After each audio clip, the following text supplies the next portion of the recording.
Não der tempo de terminar hoje, a gente continua na próxima semana. De vez em quando isso acontece, né? Mas vamos ler aí então a palavra do Senhor. São 23 versículos. Não vou pedir os irmãos para ficar de pé agora, porque a gente vai ler o texto todo. Você tem a sua Bíblia aí, tem várias traduções, né? A minha eu estou usando aqui é a King James. Então ela vai falar algumas coisas, usar palavras diferentes para falar a mesma coisa. Tá bom? Então vamos lá. Filho meu, presta atenção às minhas palavras de sabedoria, inclina os teus ouvidos para compreender o meu discernimento. Assim manterás o bom senso e os teus lábios guardarão o conhecimento. Porquanto os lábios da mulher imoral são sedutores e destilam mel. Sua voz é mais suave que o azeite, contudo no final é amarga como fel, afiada como uma espada de dois gumes. Seus pés correm para a morte, seus passos conduzem-na diretamente ao inferno. Ela não reflete sobre o perigo de andar por trilhas tortuosas e não consegue enxergar o caminho da vida. Agora, portanto, meu filho, dá-me ouvidos e não te desvies das palavras da minha boca. Afasta o teu caminho da mulher adúltera e não te aproximes da porta da sua casa, para que não entregues aos outros a tua honra, tampouco tua própria vida a algum homem cruel e violento, para que dos teus bens não se fartem os estranhos e outros se enriqueçam à custa do teu trabalho, e venhas a te queixar e gemer no final da vida, quando teu corpo perder o esplendor e o vigor abandonar tua carne. Então murmurarás: como me rebelei à disciplina, como meu coração desprezou a repreensão. Não quis ouvir os meus mestres, nem dei atenção aos que me ensinavam. Cheguei muito próximo da ruína completa à vista de toda a comunidade. Portanto, bebe a água da tua própria fonte, sacia a tua sede com as águas que brotam do teu próprio poço. Por que deixar que os teus ribeiros transbordem pelas ruas e as tuas fontes pelas praças? Que tais mananciais sejam exclusivamente teus, jamais divididos com quem quer que seja. Bendita seja a tua fonte, alegra-te sobremaneira com a tua esposa, ser feliz com a moça com quem casaste. Gazela ardorosa, corça graciosa, que os seios da tua esposa sempre te fartem de prazer e seu amor te extasie de carinhos todos os dias de tua vida. Por qual razão, filho meu, andarias descontrolado atrás de uma mulher imoral? Por que acariciar outros seios que não os de tua esposa? Os caminhos do homem estão diante dos olhos do Senhor, e ele examina atentamente todos os seus passos. Quanto ao perverso, são suas próprias iniquidades que o amarram e o fazem prisioneiro das cordas do seu pecado. Com toda certeza, ele morrerá por falta de controle, andará inseguro e cambaleante por conta de sua insensatez. Amém? Amém. Senhor, obrigado pela tua palavra. Que o Senhor conduza para que o nosso coração e a nossa vida seja saciada em Ti, no nome de Jesus. Amém. Amém. Irmãos amados, então, pelo texto aí, os irmãos estão vendo que eu vou falar de um assunto totalmente fora de moda. Totalmente fora de moda no mundo inteiro. Hoje eu vou ser o politicamente incorreto, porque falar sobre esse assunto vai soar como se eu fosse uma pessoa que ainda mora no início do século passado. É possível que alguns possam dizer, né? Em qual mundo você está vivendo, rapaz? É possível. E o título que eu dei para essa mensagem é Procurando nos guardar da imoralidade. Pode repetir isso. Procurando nos guardar da imoralidade. Isso. Então esse assunto começou a mexer comigo quando em outubro eu fui convidado a uma palestra para um encontro de casais numa das nossas igrejas. E durante a palestra, o preparo, eu ouvi o quanto a mentalidade do século XXI se distanciou dos valores morais e divinos. Depois desses dias, então, tendo iniciado a minha leitura no livro aos Provérbios, e agora cheguei nesse capítulo 5, onde confirmei que as posturas, os pensamentos e a mentalidade e a atitude desse nosso século, desse mundo, estão totalmente incompatíveis com a visão passada pela palavra de Deus. Mas isso não é novidade para nós. Que o mundo não ama a Deus não é novidade para nós. Sempre temos falado aqui, só falam em Deus. Mas nós já provamos que não amam a Deus. Que o mundo não quer saber de Deus e das coisas de Deus, também não é novidade para nós. Se a palavra de Deus não for válida para a nossa época, se não fosse válida para a nossa época, então tudo bem. Mas se ela for válida para todas as pessoas, de todas as épocas, então, em primeiro lugar, a igreja deve passar novamente por um discipulado nesse assunto. Para deixar de lado uma mentalidade que a igreja começou a assumir, a mentalidade do mundo com relação à imoralidade. E ao mundo. Se a igreja precisa passar por essa mentalidade nova, ou renovar em Cristo a sua mentalidade, e o mundo? Este terá sérios problemas para acertar suas contas com Deus no dia do juízo. Há poucos dias nós falamos aqui numa escola bíblica, na primeira carta do apóstolo Pedro, capítulo 4, em que ele diz: se o julgamento começa pela casa de Deus, olha que nós não somos excluídos, o que será do mundo?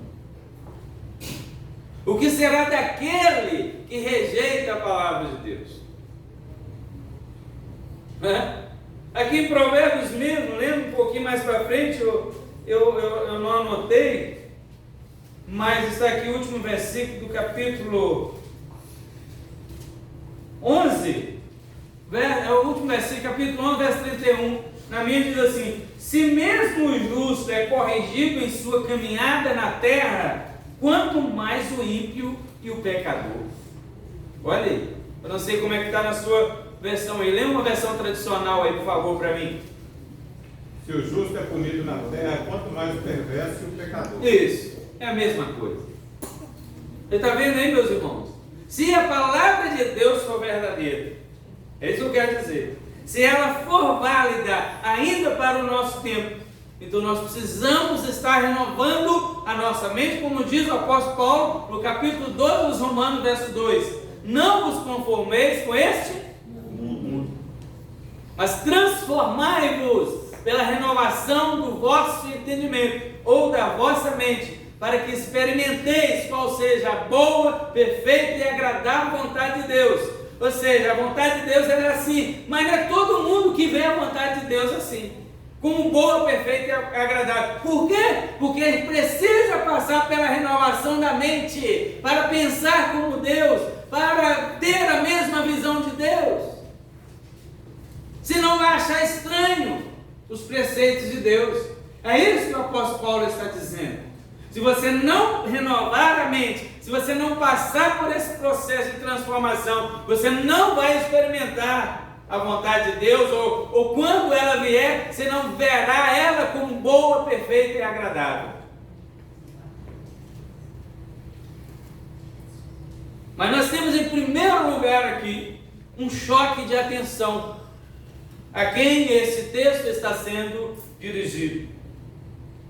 Em primeiro lugar, então o texto começa chamando o filho para ter atenção no que será dito. Salomão, que é o autor do livro dos Provérbios, faz advertências precisas aos seus leitores, que ele coloca aqui no singular, filho, mas perceptivelmente não é apenas para o filho dele, ou para pessoas da sua família. Ele usa aqui um recurso linguístico, se comparando a um mestre que ensina e guia seus alunos na escola da vida. Então não era apenas para o filho, ele engloba todos os que se sentam na cadeira para aprender. Então na minha versão aqui, começa dizendo: filho meu, presta atenção. Presta atenção. Eu sei que está todo mundo aqui prestando atenção.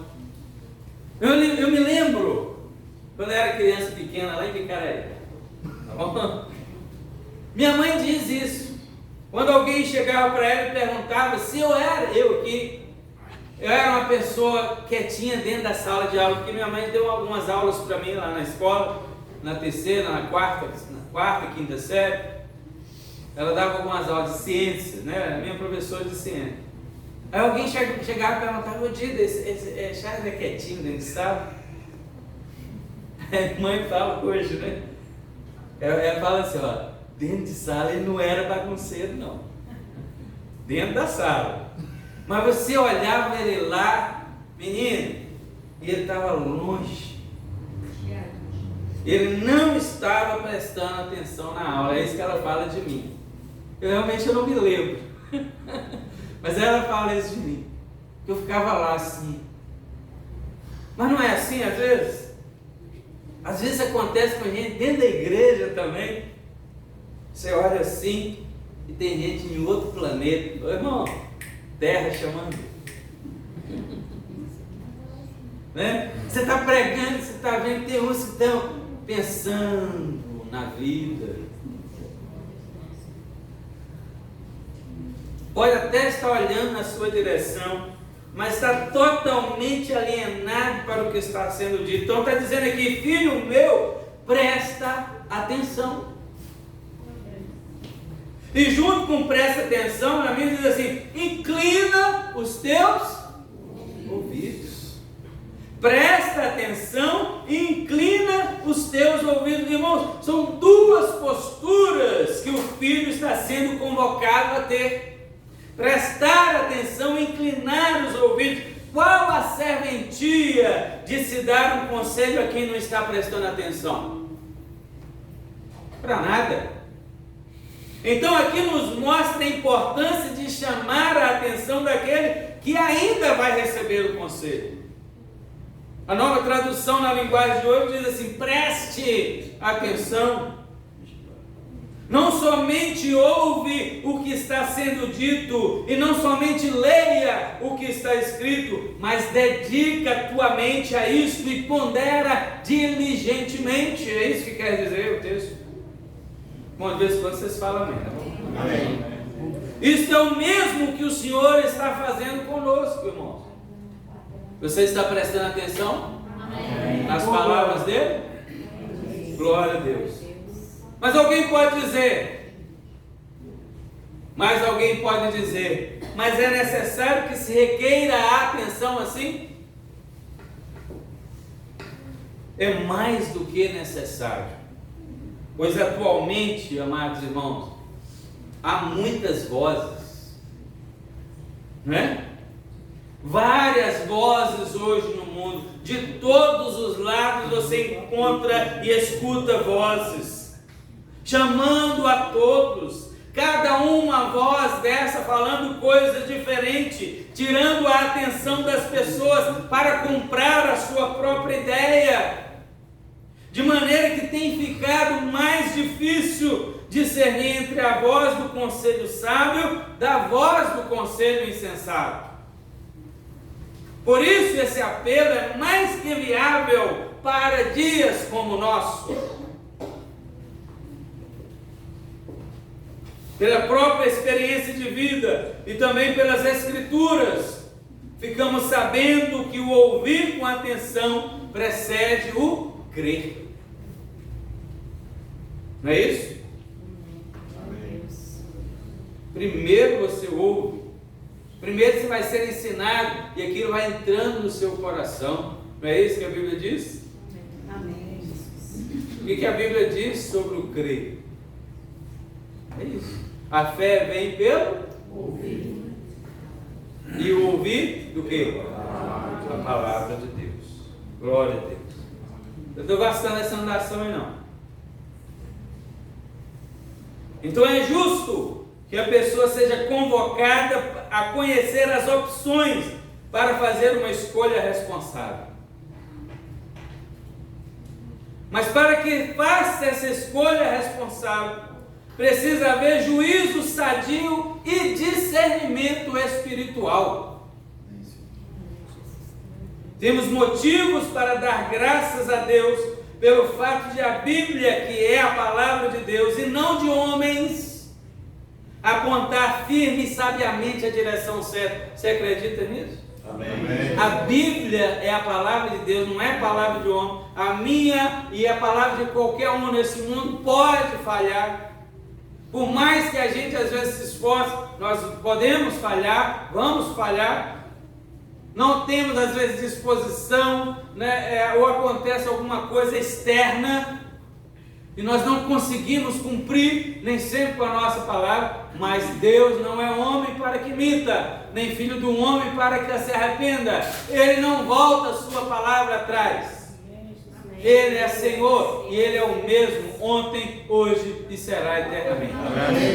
Então a palavra dele não é a palavra de homem, é a palavra dele, e ela fala, aponta o caminho, sabe o caminho certo que o homem deve seguir. Ela fala do caminho que deve ser seguido clara e abertamente, e todos os que meditam no seu ensino em espírito de oração serão salvos de muitas e dolorosas armadilhas. Amém, Senhor. Essa é a preocupação do sábio Salomão aqui, em relação a esse conselho que está sendo dado. E essa é a mesma preocupação de Deus conosco, com seus filhos, que fez com que essas palavras ficassem registradas nas Escrituras e tivéssemos acesso a elas. A palavra de Deus é inspirada por Ele. Amém, Senhor. Glória a Deus. Crendo e andando nelas, ficaremos a salvo das loucuras deste mundo. Já as palavras do versículo 2 era costumeiramente aplicado ao sacerdote. Em toda a extensão do Antigo Testamento, quando vemos as funções sacerdotais e a maneira como ele agia no seu ofício, era isso: manter o bom senso, os lábios guardar o conhecimento, manter uma postura, uma determinada postura. A ele, ao sacerdote, fora dada a responsabilidade de falar com retidão, com fidelidade e sabedoria. Amém. A ele recorria a sociedade para ter um conselho, uma oração, pois todos sabiam que o sacerdote era a pessoa separada por Deus para essa finalidade. Ele era alguém capaz e habilitado para assumir esse posto. Agora vemos nesse texto o mesmo chamado, chamando a essa responsabilidade, não para o sacerdote, mas para o filho, a fim de que o filho tome uma postura moralmente correta. Quem são os sacerdotes hoje, depois de Cristo? Todos nós. Vós sois raça eleita. O que mais? Sacerdócio real. Amém, Senhor. Não é mais uma pessoa específica, são todos os crentes salvos em Jesus Cristo. Você tem plenas condições de adquirir o entendimento para dar bons e sábios conselhos. Amém. E se não tem maturidade e sabedoria, passou da hora de buscá-las em Deus, pois lá em Tiago capítulo 1, verso 5 diz que se alguém tem falta de sabedoria, o que tem que fazer? Peça a Deus. E Deus vai pensar assim: não sei não, viu, rapaz? Você está me pedindo, mas não sei se eu vou te dar não. Deus vai fazer isso? Não. Ele diz que a todos dá liberalmente, não lancem rosto, ser-lhe-á dada. Então a pessoa cristã, se ela não for sábia, ou é porque ela não quer, né? Porque se ela pode pedir a Deus, e a Bíblia está dizendo que Deus não vai deixar de dar, ou é porque ela não quer, ou ela não está buscando, ou talvez ela não saiba. Que se ela buscar, ela vai adquirir. Se o homem de Deus não buscar a sabedoria de Deus, o que ele tem para passar para os outros? Como você e eu ouvindo muitas coisas, muitas vozes todos os dias. Se alguém se assentar e conversar com você e não ouvir palavras sábias, ou mesmo não ouvir as palavras das Escrituras da sua boca, o que será que ele irá ouvir?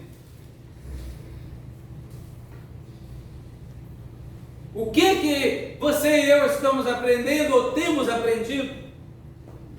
O que eu quero dizer, amados, é que quanto mais tempo você passar com as coisas relacionadas ao mundo, querendo saber as novidades deste mundo, querendo saber dos acontecimentos, querendo saber do que está bombando, o que está pegando, não é assim que o pessoal fala? Não sai da internet, fica o tempo inteiro procurando alguma novidade, alguma coisa, menos condições de servir a Deus e ao povo de Deus você terá. Mas se você passar mais tempo se relacionando com as coisas do bem, com as coisas de Deus, com as coisas da palavra de Deus, com as coisas do reino de Deus, mais sábio, mais educado, mais santo e mais habilitado para o reino de Deus você será. Amém, Senhor. Glória a Deus. Você já viu pessoas que querem ter cargos na igreja, mas não sabem fazer nenhuma oração? Já viu? Já vi pessoas que querem ser vistas e valorizadas, mas quando se assentam para conversar, não tem um conselho sadio a oferecer? O objetivo desses primeiros versículos é que você se prepare para a vida cristã e passe a ajudar os outros a se preparar também. Amém, Senhor. Vamos passar então para outra parte. A parte aí propriamente da imoralidade, eu quero dizer do lugar errado da sexualidade. Como eu disse no início aqui, é possível que muita gente, a maioria, nunca tenha ouvido. De vez em quando eu falo isso aqui, então vocês não têm esses problemas. Tem coisas que eu falo abertamente, mas a grande maioria dos cristãos talvez nunca vão ouvir isso. É um tabu falar sobre esse assunto na igreja. Mas há um lugar errado da sexualidade. Está aí dos versos 3 ao 14. A gente não vai ler porque a gente já leu. Mas só para você que está acompanhando aí. Esses versos 3 ao 14 nos dá uma descrição do caminho do insensato em relação à moralidade. Ele não tem discernimento para diferenciar o certo do errado e não tem domínio próprio para se posicionar que algumas coisas não precisam ser expostas. Eu falo aqui para todos nós, porque aqui nesses versos que nós lemos, vai falar da exposição dele, todo mundo fica vendo o que ele faz. Todo mundo da sociedade, vizinho, parente, amigo, quem não é, alguém que está vendo pela primeira vez, olha o que esse moço ou essa moça está fazendo, olha como é que é a vida, para onde que está indo, aonde que está entrando, da onde que está saindo. É isso que está dizendo aqui nos versos 3 ao 14. E eu falo aqui para todos nós. Há coisas no coração humano, meus irmãos, que não são para serem propagadas. Elas estão ali e ali elas devem ficar. E enquanto isso, devemos nos dedicar à prática do arrependimento, contrição e súplica a Deus por misericórdia, para que essas coisas do coração que são más, mas estão aqui dentro, vão perdendo força até que se extingam de dentro de nós e fiquemos libertos dela. Amém. Mas não precisa se propagar. Não precisa você ficar falando para todo mundo, ficar se expondo. Entenda? Eu não estou dizendo que é para você abrigar o pecado lá. Não, pecadinho gostoso esse. Não é isso que eu estou dizendo. De maneira alguma, eu estou dizendo que é um fato que no coração do homem existe isso. E é um fato que você e eu temos que travar uma guerra contra isso que é em nós, viu? E não dar trégua a ele. a essas coisas do coração. Ao contrário do que alguns possam dizer, isso não é esconder quem você é. Você não está escondendo quem você é. Você está protegendo a si mesmo e aos outros que estão ao seu redor. Certas coisas você não precisa se expor. Aqui sabemos o quanto certas pessoas são tolas e como a sua tolice se manifesta. E o assunto é esse, aqui que o capítulo 5 está falando da sedução sexual. Irmão, vocês estão entendendo? Amém. Senão eu volto aqui. De vez em quando vocês falam amém, tá bom? No texto aqui, meus amados, o conselho foi dirigido originalmente a quem? A jovens do sexo masculino, da cultura hebraica. É um texto que foi escrito mais ou menos há 3.000 anos atrás.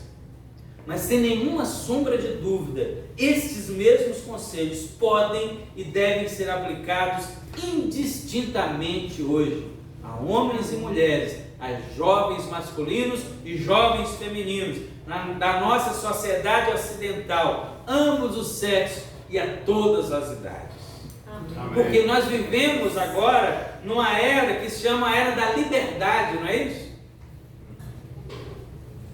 Era da liberdade para tudo, liberdade para todas as coisas, liberdade sexual.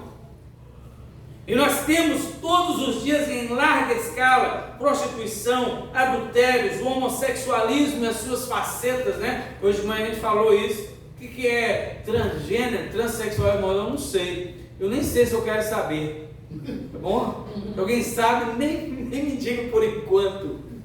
E que nós estamos percebendo é o que? São invenções de mentes diabólicas para despertar o interesse que a sociedade tem agora por modismos. Agora modismos. E é novidade. Então eu quero experimentar o que é novo. Desde que esteja quebrando todas as regras e afrontando todas as estruturas conservadoras da moral e do direito. Nós temos aí uma série de coisas que dá até vergonha falar. Além do que a exposição desenfreada do corpo, o incentivo das mídias para sensualizar e erotizar as crianças, não só crianças, mas das crianças aos idosos.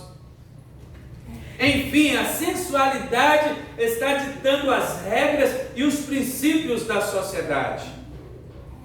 Chegamos num tempo em que está até difícil numerá-las. Mas a intenção deste mundo, o mundo jaz em quem? Maligno. A intenção dele é que a sociedade seja tomada por isso. Tudo é conduzido para a sensualidade. Antigamente você via uma propaganda de um leite condensado, eu lembrei aqui. Um leite condensado, era a propaganda do leite condensado. Não, mas ele tem que colocar uma mulher seminua para o leite condensado. Antigamente você via uma propaganda de um copo. Né? Era o copo, ó, o copo fulano de tal, a marca do copo. Não, mas ele tem que colocar lá um cara agora, um cara também, um cara sarado, né? Não é assim que vocês falam? Cara sarado. Estou murchando a barriga aqui. É do tanquinho, né? Mas o tanquinho que eu saiba tem 2 bois, aquele assim e aquele assim, igual o meu. Barriga de ovo caipira. Né? Então a propaganda não é mais do produto. Tudo tem que ser levado para a erotização. Tudo tem que ser levado para a sensualidade. Essa é a intenção. E é a forma que os proponentes da sensualidade usam. E uma das principais coisas que aqui o texto está falando é a conversa. O verso 3 diz assim: os lábios da mulher estranha ou imoral ou adúltera são sedutores e destilam mel. Mas não é só da mulher, tá, irmãos? Como eu já falei. aplica-se a ambos os lados, homem e mulher. Talvez você conheça alguém que não acha o mel, que não gosta de mel, não acha o mel interessante, mas não era assim na antiguidade. Entre outros produtos, o mel era um dos mais importantes do mundo antigo. Era moeda de comércio. E ter condições de adquirir o mel era considerado, para a pessoa, era considerado uma pessoa bem-sucedida e fina. Não havia balas naquela época, pirulito, bombom aí, garoto. Viu? Esses produtos agora são industrializados de forma que estudam, né, os paladares, né, das pessoas e as adaptações dos paladares, os conservantes, para que eles fiquem bem gostosos mesmo. Se, por exemplo, eu não conheço ninguém que não gosta de bombom. Se por acaso tem alguém aqui, pode me dar ele. Então fica bem gostoso. Mas antigamente não tinha bombom, pirulito, bala, chiclete. É por isso que hoje você pode encontrar gente que não gosta de mel, mas antigamente você não encontrava. E aqui ele é apresentado como algo que faz a função da sedução.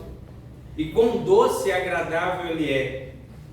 Quando a intenção é a sedução, esse verso 3 está se referindo àquela conversa interessante do sedutor ou da sedutora.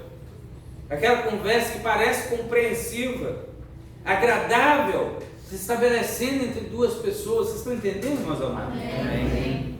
As palavras de um homem ou uma mulher adúltera ou adúltero imoral são bem pensadas, carinhosamente pronunciadas e que exercem a função semelhante à do mel aqui e também do azeite, que diz a continuação do versículo. Sua voz é mais suave que o azeite, seu paladar é mais macio do que o azeite. Aquele azeite quente que na antiguidade era usado para massagear as costas tensas, os músculos tensos, as juntas doloridas. O azeite servia para isso. Mas sorrateiramente aqui a figura de linguagem, expressões cheias de lisonjas, hipocrisia e malícia. Aqui o produto, azeite, nós falamos até dele a semana passada, indispensável também na antiguidade. Seu paladar é mais macio do que o azeite. É bom lembrar que estamos falando aqui para os comprometidos no casamento, no noivado e no namoro, para que não se permitam seduzir. E quem está à procura de um lar, que não for casado aqui, ou não está noivo, ou não tem namorado ou namorada, precisa estabelecer um contato? Sim, mas não é de sedução, e sim de amizade inicialmente. E uma palavra para todos, sendo casados ou não, no mundo atual, somente com uma grande dose de sabedoria e de temor do Senhor, que é o princípio da sabedoria, é que a pessoa se salvará dos laços da sedução. Amém. Eu disse que hoje eu não serei politicamente correto, porque as consequências são desastrosas, meus irmãos, para quem assume compromisso com a sensualidade. O mundo está forçando para que se torne ser normal, né? Ser infiel ao cônjuge com quem casou, ou infiel ao compromisso, seja com noivo, namorado ou namorado, mas isso não é normal para Deus. A infidelidade é normal. O mundo está forçando aí para ser normal, mas para Deus não é normal. E nós temos duas questões aqui que a Bíblia nos diz. Além da pessoa não ter que agir com infidelidade, traindo o seu parceiro ou parceira, não se deve também relacionar-se sexualmente antes do casamento. Por toda a Bíblia temos recomendações e advertências contra essas duas práticas. Qualquer destas práticas é chamada biblicamente de quê? Imoralidade, imundícia, impudicícia, impureza e outras palavras mais. E isso deve ser afastado de todos nós. Amém. Deus. Como disse, as consequências da sexualidade fora do casamento são drásticas, porque ela anda de mãos dadas com a morte. dois textos aqui que nós lemos fala sobre isso. Um é o 5, né, que a gente leu aí, e no último versículo 23. E é bom que se lembre que o foco do texto aqui que nós lemos não é condenar o adúltero ou adúltera inicialmente, mesmo que diga aqui quais astúcias que ele se utiliza para seduzir. Mas o foco não é isso.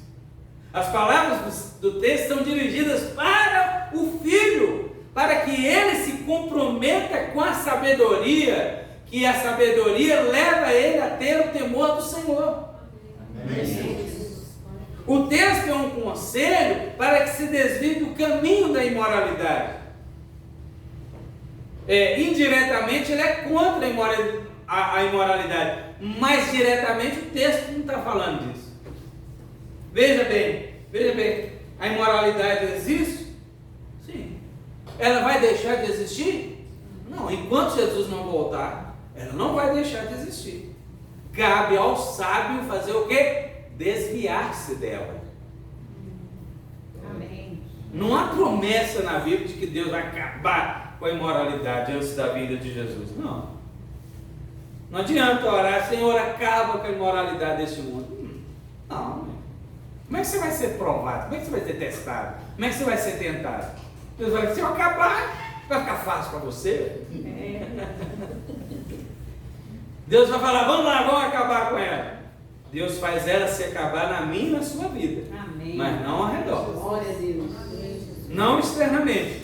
Não espere que a imoralidade resolva ser moral. Não, eu vou desistir da imoralidade. Não. Ou a tentação vai dizer assim, estou cansado de tentar, não vou tentar mais. Não. Tem gente que fica esperando isso. Não é assim. Se a tentação desistir de tentar, então ela não vai ter mais esse nome, né, irmãos? A tentação existe, sempre existirá, mas você e eu somos chamados pelo conselho da sabedoria a nos desviarmos dela. Amém. Sendo membros da Santa Igreja de Cristo na Terra, isso só aumenta a nossa responsabilidade em relação ao que a palavra de Deus diz. Amém. Era a mesma coisa que, filho meu, você faz parte do povo de Israel, não pode agir como agem as nações pagãs. Você foi escolhido, você tem uma responsabilidade diferenciada. As nações ao redor do Israel antigo, irmão, tinham o costume de praticar a imoralidade. Havia cultos para isso. Esses dias eu falei aqui sobre a igreja na cidade de Corinto.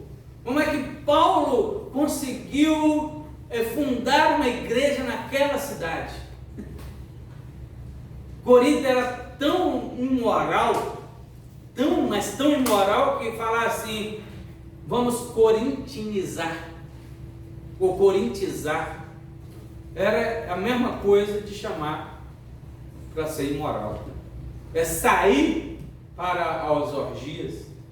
1000 sacerdotisas lá, todas nuas, no templo de Afrodite, a deusa do amor, lá na cidade, ao público aberto, para quem quisesse desfrutar.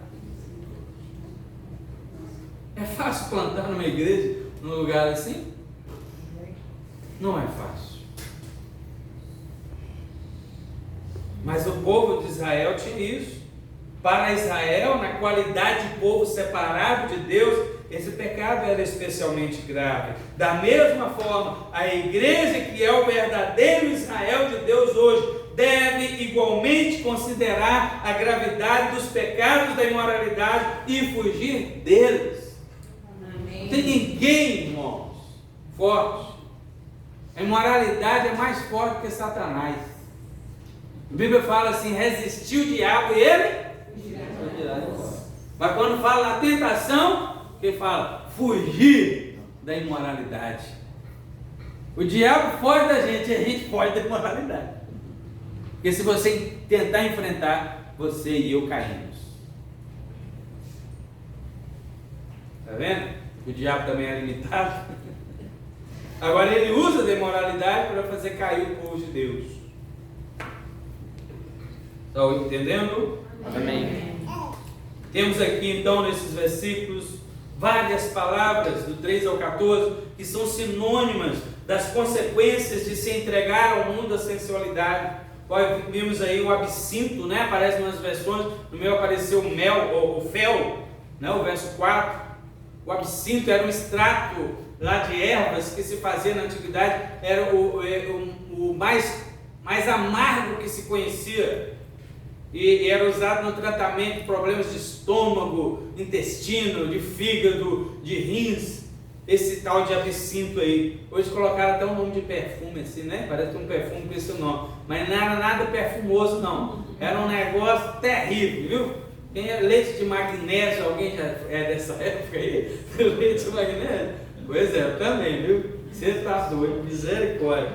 Vamos lá então. Então temos aí o fel, o absinto, espada, morte, inferno, perda da honra, perdas dos bens ou do salário, né? A pessoa recebe o seu salário e vai para o prostíbulo, por exemplo, o remorso que dá. São várias palavras que nós temos aí do 13 ao 14 que nos diz a respeito das consequências externas e internas do ser humano que pratica a imoralidade.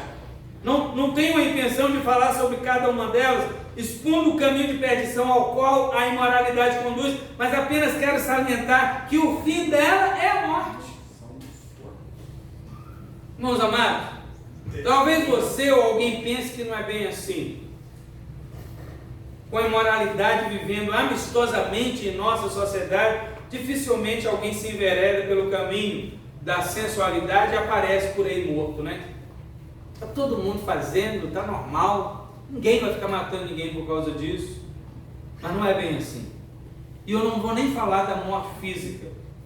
Se você crê e concorda com as Escrituras, encontramos no Novo Testamento a elucidação da gravidade do pecado, quando lá diz qual é o salário dele. Qual é o salário do pecado? No Antigo Testamento ainda as pessoas estavam em formação acerca das manifestações do caráter e da vontade de Deus, mas no Novo Testamento não, abriu as cortinas e nos dá uma clareza sobre o assunto. E entre os vários textos sobre o pecado, nós temos um específico de Tiago, capítulo 1. Quer abrir lá comigo? Tiago, capítulo 1. Nós temos dois versículos, que é o 14 e o 15, e você vai ver como que a coisa é sutil e que o pecado conduz à morte.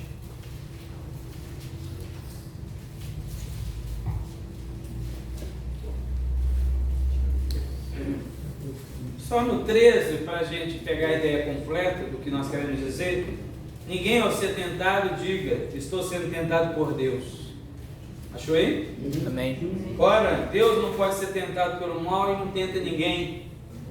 Pelo contrário, cada um é tentado pelo seu próprio desejo, pela sua própria cobiça, quando ela o atrai e seduz. E o que acontece depois? Esse desejo, tendo sido concebido, faz nascer o pecado, e o pecado, tendo sido consumado, gera o quê? A morte.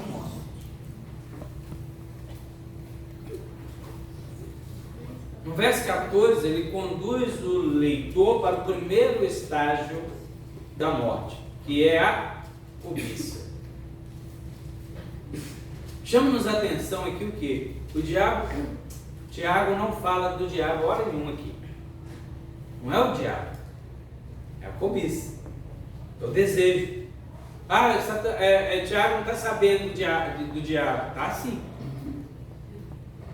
Tá, ele sabe. Mas o que Tiago está querendo nos dizer, olha, não se apresse a empurrar a culpa para o diabo. Não use o diabo para se livrar. Ou seja, irmão, primeiramente chegamos perto e rodeamos aquilo que nos tenta. Como um peixe fica rodeando a isca. Eu gostei daquele negócio ali.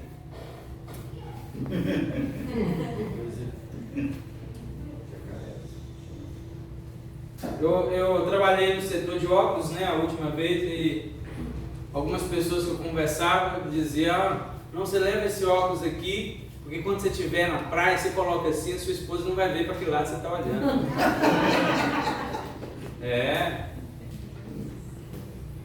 Então é isso.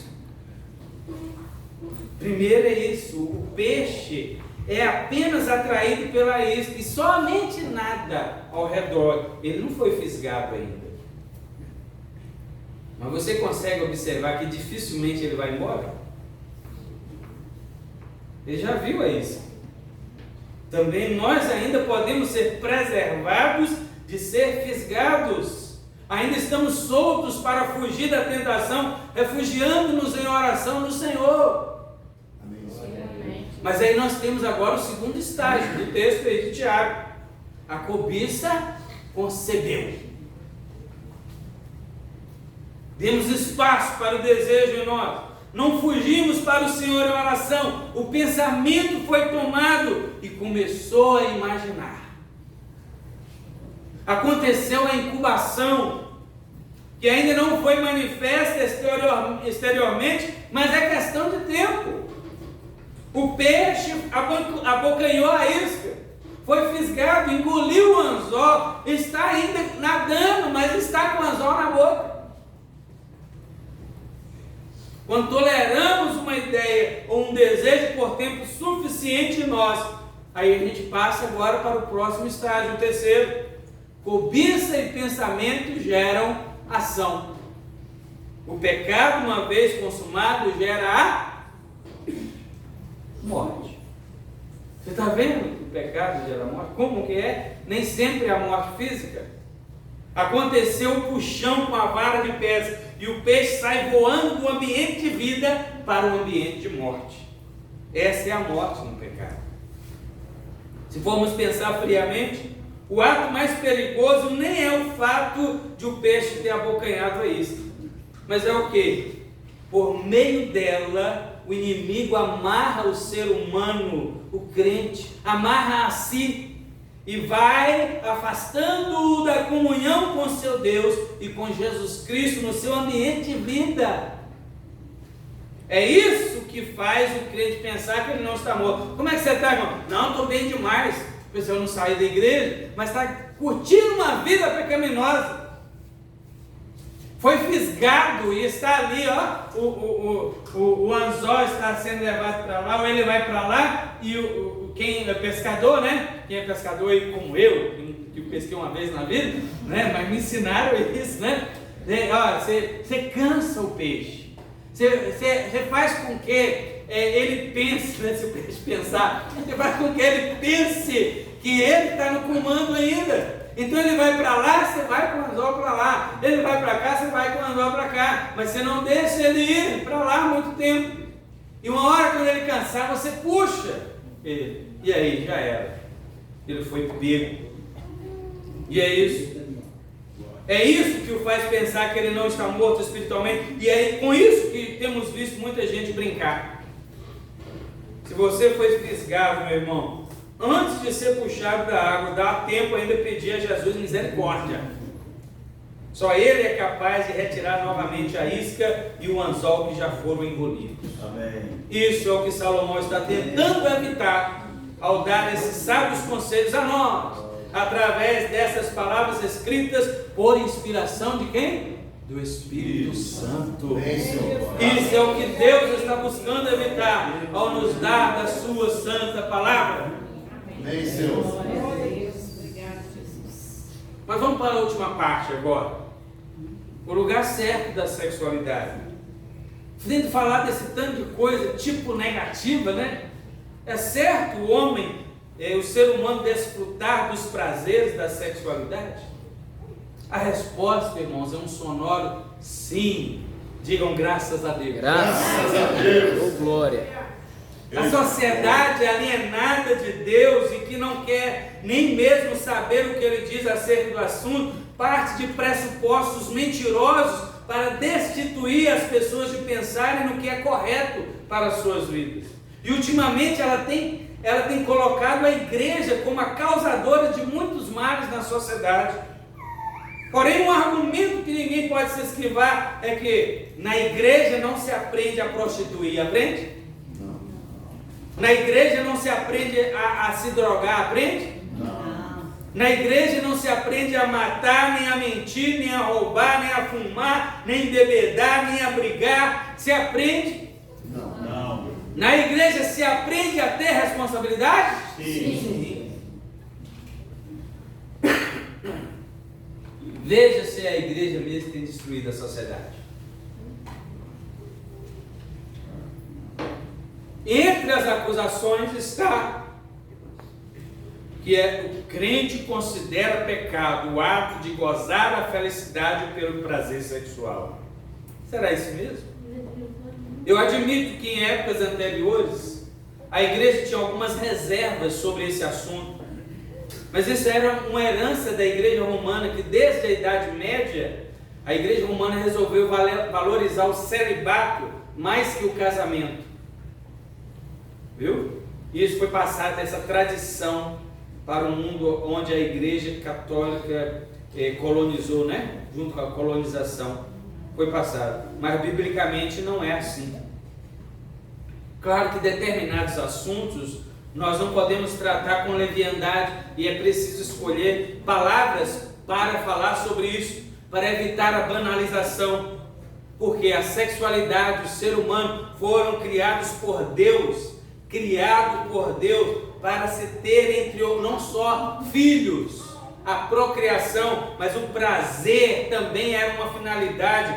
Não podemos, por isso, usar palavras de baixo calão por respeito ao Senhor, que foi o Criador dessas coisas de nós. Amém, Senhor. Mas ao contrário do que essa sociedade ímpia tem propagado, nós temos aqui, acabamos de ler um dos textos bíblicos nos dizendo que não é assim. Do verso 15 ao 21 agora, que a gente vai falar nessa última parte. Você pode e deve buscar o prazer sexual para a sua vida, mas dentro do seu casamento. Dentro do seu Casamento. toda a igreja, dentro do seu Casamento.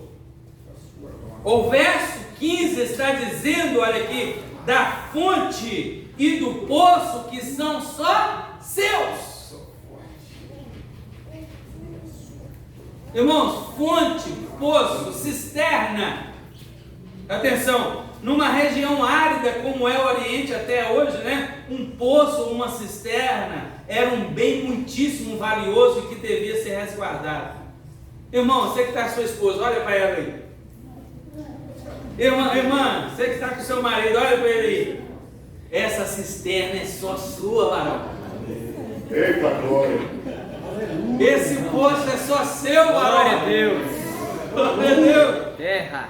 De acordo com Deus, presta atenção, de acordo com Deus, você pode beber dessa cisterna, entrar e sair nela, pular dentro dela, brincar à vontade nela. Diga glória a Deus. Glória a Deus. Você pode sair por aí dizendo que tem uma cisterna só sua e não é de mais ninguém. Glória a Deus. Aleluia, Senhor. E se Glória tem a algum Deus. solteiro aqui sonhando com uma cisterna também, eu te digo, arruma uma cisterna para você, Vasco. Pois é assim que o casamento está sendo comparado neste capítulo, irmãos. Assim como a fonte, o matrimônio é visto por Deus como um lugar que você alcança o seu prazer de forma contínua e sem pecado, de forma santa. Amém. Você pode ir ao poço a hora que você quiser, o poço é seu. E aqui se encontra a chave contra a perversão e imoralidade. Conselho que o sábio está passando: para que ir beber de outro poço, sendo que você pode beber do seu poço quantas vezes quiser? Bom, esse negócio de quantas vezes quiser tem sido um problema com algumas cisternas por aí. Mas a gente não vai falar disso aqui hoje. Era para ser assim, de acordo com a palavra de Deus, né? Mas tudo bem, vamos, é outra pregação, né? Muito bom tema. Na minha tradução aqui, como eu li, vocês ouviram, aí existe até mais palavras até mais explícitas que alguns se incomodariam, mas está escrito e é inspirado pelo Espírito Santo, meus irmãos. Olha aí, ó, bendito, verso 18, bendita seja a tua fonte, alegra-te sobremaneira com a tua esposa, ser feliz com a moça com quem casaste. Olha como ela é comparada no verso 19, gazela ardorosa, corça graciosa, talvez na sua tradução fala outras palavras aí, né? Mas é a mesma coisa. E olha só, você imaginaria que a Bíblia diria essas palavras? Que os seios da tua esposa sempre te fartem de prazer, e seu amor te extasie de carinhos todos os dias de tua vida. Olha o verso 20, por qual razão, filho meu, andarias descontrolado atrás de uma mulher imoral? Por que acariciar outros seios que não os da tua esposa? Uma pessoa que não conhece a Bíblia não imaginaria que isso estaria escrito na Bíblia. Então veja como a sociedade que está se deteriorando, especialmente na área da imoralidade. Todo mundo bebendo da cisterna de todo mundo, sujando a água de todo mundo. Como vai ter prazer em águas poluídas e sujas? Os novos padrões de moral mundial, com seus argumentos racionais, científicos e modernos, só têm trazido desastre, fragmentando as pessoas e desgraça para a sociedade. Bom é andar pelo conselho do Senhor. Graças Amém. a Deus. Aleluia. Glória a Deus. Está vendo aí que você pode ter alegria no casamento? Isso não significa que não haja santidade. Alegria e santidade no casamento andam juntos. Para a sociedade oriental, o amor é algo sagrado que tinha que ser guardado. Olha, a fonte, o manancial, a cisterna, o poço, são benditos do Senhor para a sua vida. São abençoados pelo Senhor. E é o que nós também devemos ter em muita consideração. Desfrutar com satisfação os confortos lícitos que o casamento proporciona, é ordenado por Deus e sua santa palavra para evitar as imoralidades tão em voga desse mundo. Então não, Deus não proibiu os prazeres de algo que Ele implantou naturalmente ao criar o ser humano. Ele bondosamente providenciou a satisfação regular desses desejos, instituindo o matrimônio. Sabemos que os ímpios ridicularizam tudo isso e insistem em viver nas suas promiscuidades, dando asas que eles dizem de liberdade, mas é libertinagem. Mas a felicidade plena e a vida eterna repousa na obediência amorosa e sincera aos mandamentos de Deus. Amém, Senhor. Graças a Deus. Eu quero concluir, mas me dê mais um tempinho, não tem problema. Maria chegou depois, né? Não tem problema. Maria chegou atrasada. Eu achei que a gente nem iria, porque alguns irmãos falaram, né, que estariam em viagem, outros irmãos falaram que estariam com outros compromissos, tem outros que estão enfermos. Então eu falei, rapaz, acho que não vai vir quase ninguém hoje. Aí eu vi que no começo aqui não tinha quase ninguém, mas glória a Deus os irmãos chegaram. Eu espero que não, mas acredito que todos nós, de uma certa maneira, somos atingidos pelo que está sendo dito aqui.